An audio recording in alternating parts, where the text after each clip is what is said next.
Hola amigos, yo espero que todos se encuentren muy bien. Muchas veces cuando alguien le cuenta a un amigo u otra persona un sufrimiento que tiene, las personas se solidarizan y creen lo que está escuchando. Pero en el caso de las víctimas de abusos narcisistas o psicopáticos, hay muchas personas o parte de la sociedad que no cree del todo el sufrimiento que ha padecido esa víctima. Y en este video hoy quiero hablarte de este tema, de por qué muchos dudan de las víctimas de los abusos narcisistas, la revictimización de las víctimas. Soy María Cecilia Puibó, soy Master Trainer en Programación Neurolingüística, soy counselor y también abogada. Te invito a que escuches este video para que te enteres un poco más de cómo reaccionan muchas personas cuando escuchan relatos de víctimas de abusos narcisistas. Si es la primera vez que estás en este canal, te doy la bienvenida y también te invito a que te suscribas para que aumente esta comunidad y podamos entre todos ayudarnos cada día más con este trastorno tan dañino como el trastorno de personalidad narcisista. Queridos amigos, hoy leía un comentario que me dejó una suscriptora que contaba algo que ya lo he escuchado muchas veces y que muchas personas opinan igual que el comentario que me dejó esta suscriptora, a la que le mando un gran abrazo, de paso lo digo, un gran abrazo. A vos, Noemí, te va este comentario en la que cuenta y dice que después del abuso narcisista que ha padecido en un vínculo, comenta que solo veía caras, así le voy a leer, de perplejidad o de confianza. Dice que veo en las personas a los que les cuento lo que siento. Dice, incluso de los profesionales a los que he acudido. ¿Qué quiere decir esto? Quiere decir lo que a muchas personas opinan y muchas personas han vivido, han sentido, que cuando cuentan, cuando relatan el sufrimiento que han padecido en un vínculo traumático, en relaciones tóxicas, sean de pareja, o sea, relaciones de amor, o en relaciones con sus familiares, con familias disfuncionales, podemos decir que una parte de la sociedad no cree del todo que ese daño que relata esa víctima haya sido tan así. Lamentablemente muchas personas no le dan valor, no le dan crédito a eso, a ese sufrimiento que ha sufrido una víctima de un abuso narcisista o psicopático. Y esto es lo que en psicología se llama la revictimización de la víctima. ¿Qué quiere decir esto? La víctima de cualquier hecho traumático, doloroso, que ha vivido en el grupo familiar, sea con un padre, con una madre, con hermanos, con el clan familiar o en una relación amorosa con una pareja o incluso con sus hijos, la persona sufre una doble agonía. Por un lado, el recordar todos los años que sufrió y que vivió un abuso narcisista o psicopático. Y esto le genera un gran dolor. Y a eso se le suma el gran dolor de que no es comprendida, no es entendida por el resto de las personas. Porque cuando la persona que ha sido víctima de un vínculo traumático cuenta lo que ha sufrido, a esa persona se la trata de exagerada, de muy sensible, o que las cosas tal vez no hayan sido así como lo cuenta. O lo que es peor, muchas personas dudan de lo que esa víctima cuenta y otras la señalan con un dedo acusatorio, argumentando y diciendo: si sufrió esos abusos, la culpable fue la víctima. ¿Por qué no se defendió?, dicen muchas personas. Y bajo este razonamiento tan simplista, tan reduccionista, de creer que en definitiva es la víctima la culpable de esa relación tóxica por haber permitido tanto abuso, esto es lo que revictimiza a una víctima. Y esto es muy doloroso y aparte es un gran error. Los abusos narcisistas o psicopáticos nunca se dan de un día para el otro, se dan en base a un conjunto de manipulaciones, de estrategias de engaño, de mentiras patológicas y de una trama de una estafa emocional que arma un abusador, un depredador, un psicópata o un narcisista. Y se hace de una manera gradual, en forma de goteo, día a día, mes a mes, año tras año. Y lo que muchas personas no pueden comprender es que si la persona no suelta esa relación es porque le es difícil y porque en una primera etapa justamente ha recibido lo que en psicología se llama el love bombing. Esa persona ha amado, la víctima ha amado de verdad a ese narcisista o ese psicópata integrado, y entonces le cuesta creer que esa misma persona que le ofreció la tierra prometida después se convierta en el mismísimo demonio. Le cuesta creer, y lo que es peor, en muchas situaciones la víctima, cuando ese narcisista o psicópata integrado empieza a mostrar su verdadero rostro maligno y cruel, ya tiene hijos o ya tiene una relación formada y es difícil ponerle un contacto cero. Es difícil dejar un matrimonio, una relación de pareja, o es difícil que un hijo deje a sus padres si hay alguno que es psicópata o narcisista. ¿Por qué es difícil? Porque hubo un afecto, porque hay un amor de por medio, o lo hubo, porque la persona no está preparada para ser engañada.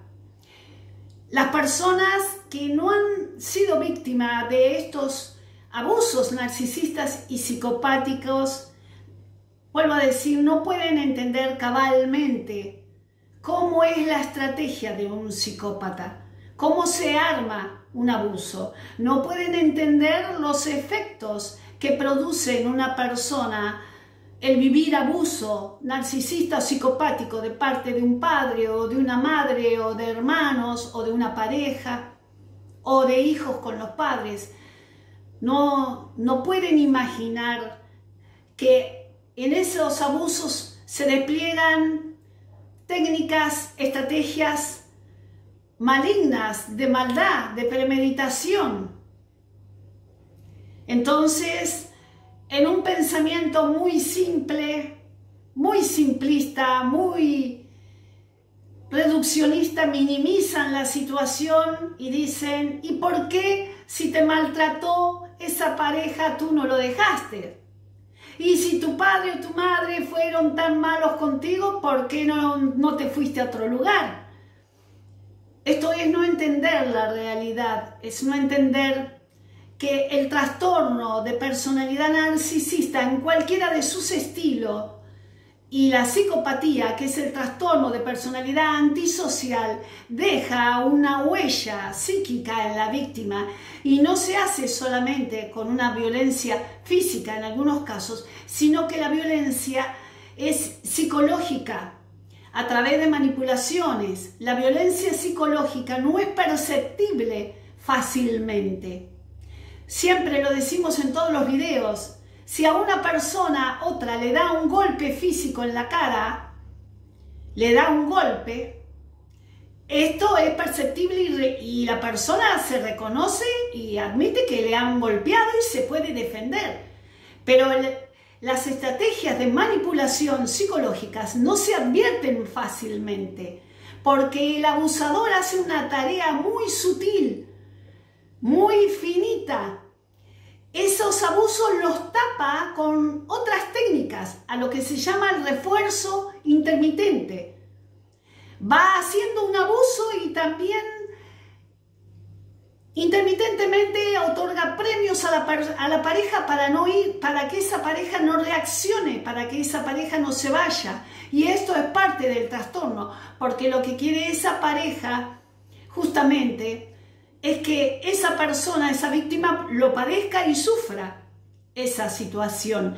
Porque en las personas con trastorno de personalidad también hay grados de sadismo, de crueldad y de maldad. Entonces, la persona que es víctima poco a poco va destruyendo, va disminuyendo su amor propio y su autoestima por un trabajo mental que hace el psicópata integrado o el narcisista perverso o maligno. Este trabajo mental es como un trabajo de alta ingeniería psicológica, porque vuelvo a decir, lo hace de manera gradual, premeditada, con un propósito de someter, de poder dominar, controlar, deshumaniza cualquier relación. Los narcisistas y psicópatas deshumanizan a las personas, producto de su trastorno, de su oscuridad en su ser interior. Entonces no es fácil reconocer una manipulación, no es tan fácil. Amigos, solamente pueden comprender mucho más de estos relatos, de estos testimonios de vida, quienes han padecido algún tipo de abuso narcisista o psicopático en distintos ámbitos.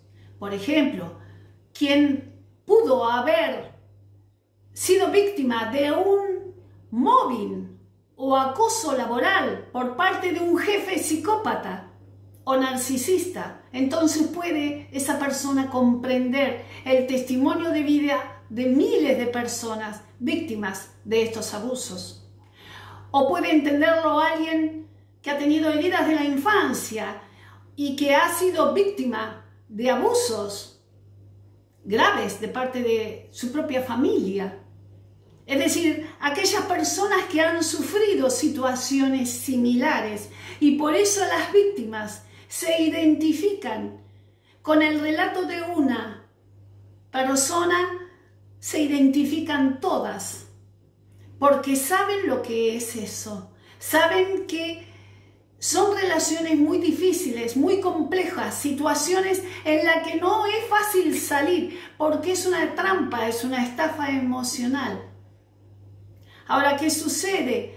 Parte de la sociedad ni siquiera cree que existe tanta maldad, ni siquiera cree que una persona puede llegar a hacerle a otra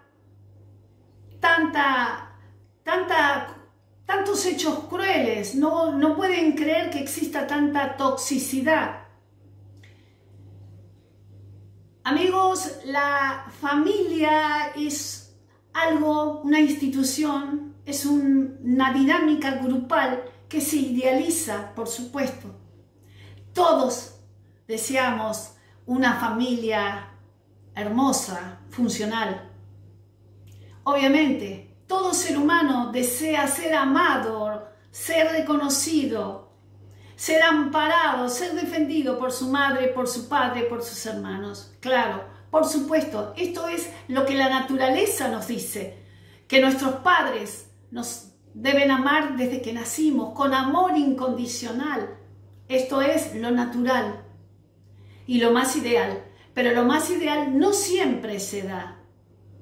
No siempre. Se idealiza la figura de la familia, se idealiza la figura del matrimonio, se idealiza a la pareja.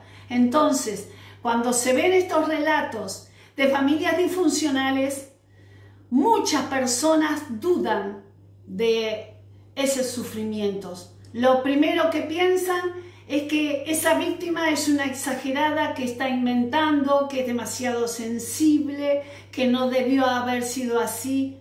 Y en un punto desacreditan entonces lo que hacen las personas crueles y malignas.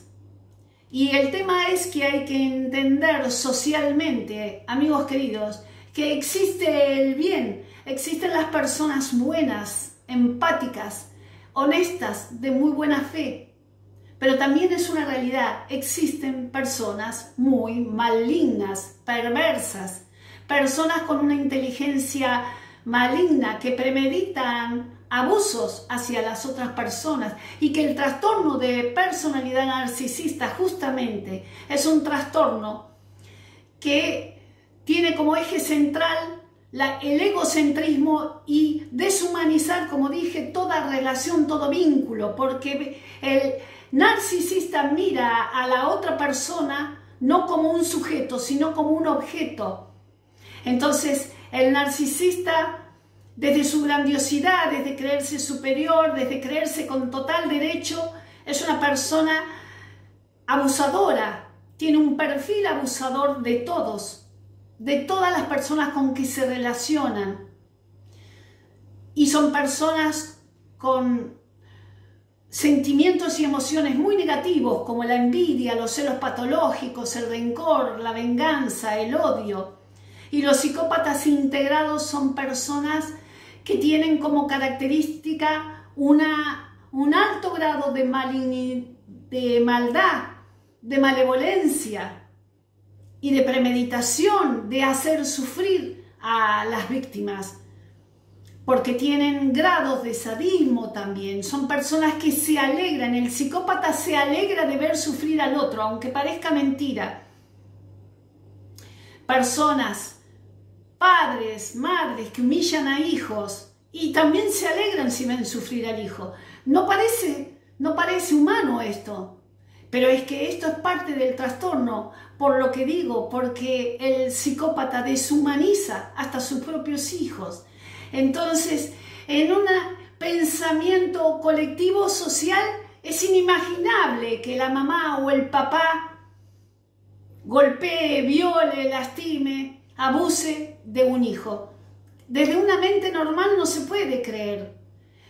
Lo empiezan a creer parte de la sociedad recién cuando interviene la justicia y cuando hay un juez que determinó que ese hijo o esa hija fue abusada por su madre o por su padre. Es decir, cuando hay una institución de por medio o cuando hay un caso público de divorcios donde una pareja denuncia a la otra de abusos psicopáticos y de violencia física o psicológica. Entonces, recién ahí parte de la sociedad comprende estos tipos de trastornos.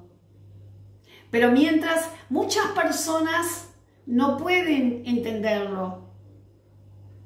Y lamentablemente, muchas, no digo todos, pero hay una parte de psicólogos, muchos psicólogos tampoco entienden esta problemática, porque hay psicólogos que también juzgan a las víctimas de abusos narcisistas y también le dicen a sus pacientes, les dice, ¿por qué permitió usted ese abuso? Y lo remontan a la infancia y entonces lo culpan. Pero este tipo de psicólogos se enfocan en analizar a la víctima, pero quitan el foco en el abusador. Entonces no están entendiendo que un psicópata es un depredador humano, es un abusador, un explotador, que un narcisista es un explotador del otro y que hay afecto de por medio y que por eso se produjeron estos hechos. Muchos psicólogos no lo comprenden y las víctimas se van más doloridas que antes porque no son comprendidas ni siquiera en una terapia psicológica. Y no quiero de verdad hablar ni despreciar a los psicólogos de ninguna manera. Estoy acusando a la psicología en sí misma, porque yo también soy profesional, soy abogada y tengo una ética profesional y respeto a todos los profesionales, me merecen respeto, simplemente que no comparto ciertas teorías de la psicología o ciertas terapias como la del psicoanálisis que interpretan muchos que las víctimas de abusos son cómplices o complementarias de ese abusador. Porque a mi entender, y esto es personal, amigos, lo digo con toda honestidad, yo interpreto otra cosa. A mi entender, esto parece una especie de justificación o de perdón al psicópata o al narcisista que abusó de alguien, bajo el pretexto de que esa persona lo dejó abusar. Pero quiero significarles que si una persona incluso cometió un error o es vulnerable o tiene debilidad de carácter, supongamos en ese caso, esto no justifica la acción de un psicópata que es un depredador humano o de un narcisista que abusó de una persona inocente, vulnerable. Entonces, este análisis que algunos psicólogos, psicoanalistas hacen de querer desplazar la culpabilidad del abusador hacia la víctima, tratándola de complementaria y no de víctima, para mi entender es un gran error. Y esto no sana a las víctimas, es un gran error, es una visión que la respeto. Vuelvo a decir, respeto a todas las profesiones porque soy abogada y sé de lo que es la ética profesional, pero no la comparto. Es necesario que se entienda que un vínculo traumático con un psicópata integrado es caer en una gran trampa, muy difícil de soltar y de advertir y de salir.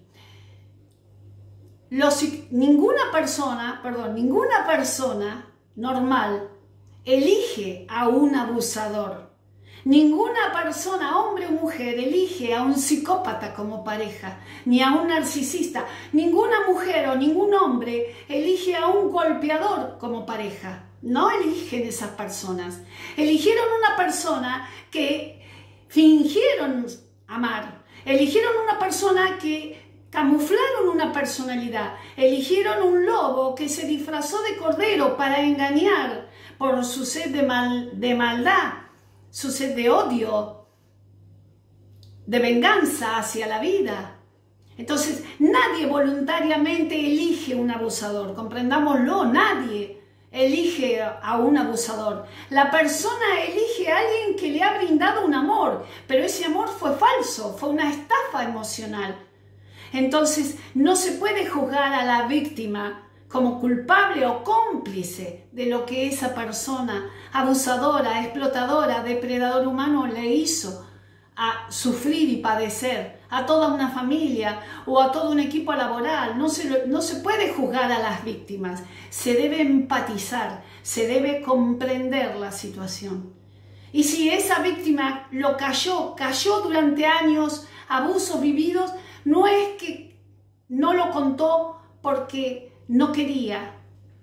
Otro de los temas es que hay que entender socialmente que una víctima de cualquier hecho traumático no habla cuando quiere, habla cuando puede.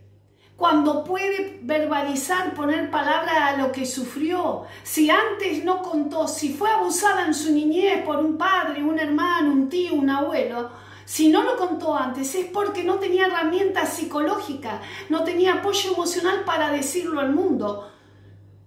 Entonces no es que cayó porque justificó o porque silenció para avalar lo que le aconteció. Por supuesto que no. Entonces debemos tener una amplitud mental de comprender que si una víctima cayó durante muchos años, maltrato emocional, físico o psicológico, no es porque quiso, es que no pudo hacer otra cosa.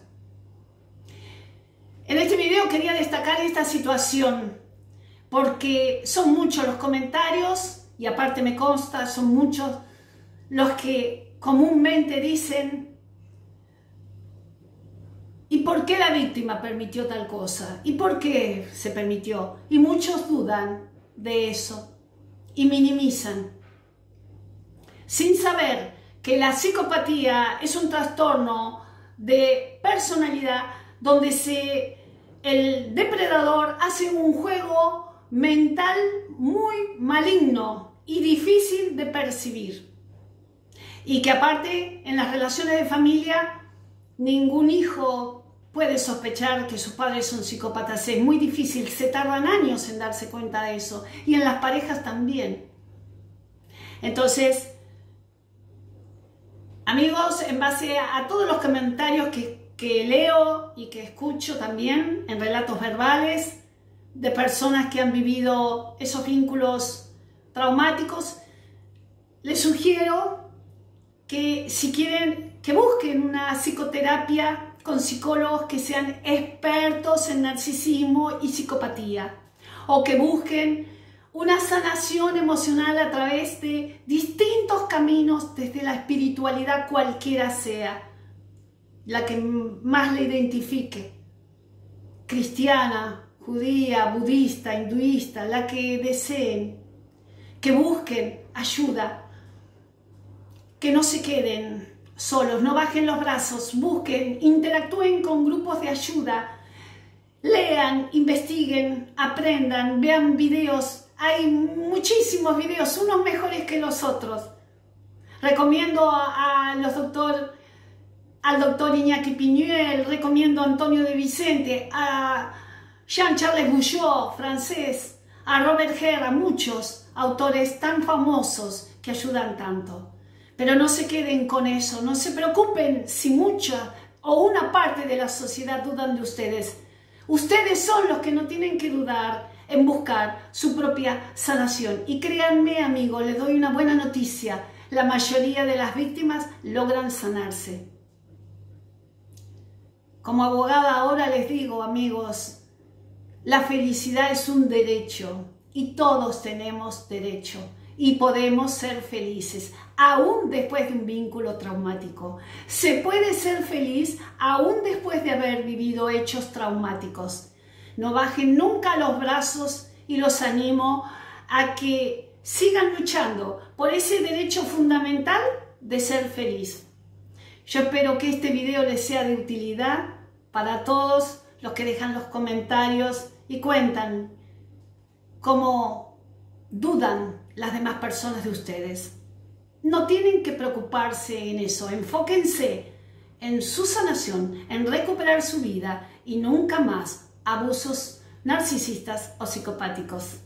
Si no están suscritos en este canal, les pido que se suscriban, así aumenta la comunidad y podemos aprender más entre todos. Les mando un abrazo virtual, pero desde el corazón, como siempre lo hago, y nos vemos, si Dios quiere, en el próximo video. Los quiero mucho.